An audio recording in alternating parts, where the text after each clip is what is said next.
Thank you very much, Henry, and thank you everybody who's here. I have a little perspective. I've been a retired teacher I was a teacher for 34 years, and I've seen the length and breadth of teaching in that time, and I know what's going on right now, and it's very unpleasant. But I want to remind you of what's just down the road down here. If you look over to the right, and you could actually see through the trees, you'd see the Magna powertrain plant, formerly New Process Gear. And you'll see a near-empty parking lot that surrounds it. It was once a bustling plant that made transfer cases for Detroit's greatest cars and trucks. And at its height, it employed 4,000 workers. Empty lots. That's what we see now when we take a look at schools, because there have been a lack of employees seen today in Central New York schools. Those 4,000 jobs and workers are gone from New Process Gear, or Magna, but almost unnoticed. 2,800 jobs and their employees are gone from Central New York schools over the last 3 years due to huge state budget cutbacks and limits on monies that can be raised locally. And just to put this in perspective, this year we're looking at even more cuts. I'll give you some examples. 24 cuts in staff at Central Square School District.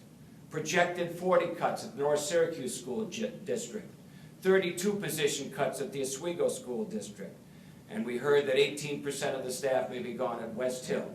These are the things that are happening in Central New York school districts all along. It's almost as if a huge, huge employer just up and left Central New York.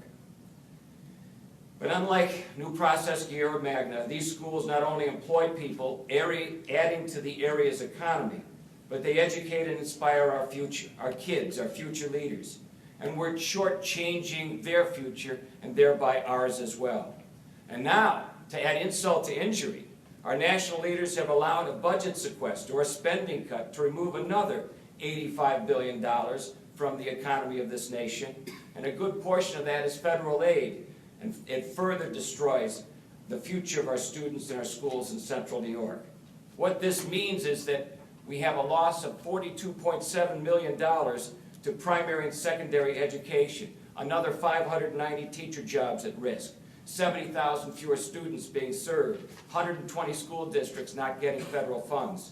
And then there's another $36.3 million in education aid for children with disabilities. That's gone, with another 440 teacher jobs. And as you heard before, Head Start is going to be eviscerated in this state. And the Syracuse City Schools, long-suffering, in dire financial straits, would lose something like $1.6 million in federal aid, grants, and IDA money. And they've already lost, as you heard from Lori Black, 1,000 people in the last 3 years. Now, how can we sustain a viable school system and nurture the best and the brightest with these staff cuts and when this happens? In higher education, a tool for employment, education, and innovation in New York State is slated to lose $110 million, including reduction in grants from the National Science Foundation and the National Institutes for Health, and student cuts through the Federal Work-Study Program and supplemental educational opportunity grants affecting about 7,000 to 8,000 students. Now, if you saw the paper yesterday, when you think about the National Science Foundation, think about that breakthrough that was made at SUNY ESF by an assistant professor in finding a bacteria or finding something that actually kills this bacteria. And we know that bacteria are rampant in this country that we cannot conquer through present antibiotics. This may be a huge breakthrough, and it's funded by federal government money, National Science Foundation money. Will that be gone? I hope not.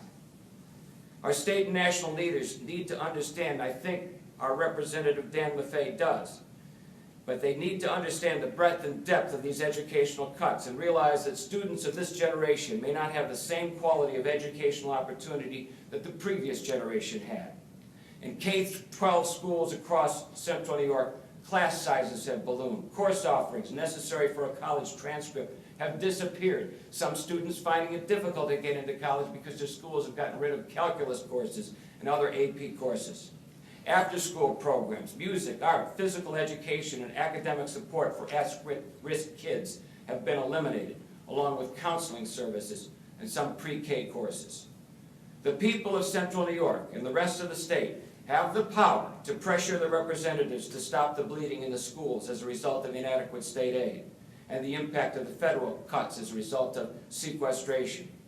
The state is reporting more revenue than before, according to the comptroller, and the federal government, too, does not need to slash and burn school spending in a penny-wise and pound-foolish way to reduce the deficit, which has already been reduced, and people don't realize this, by previous spending cuts and new revenue.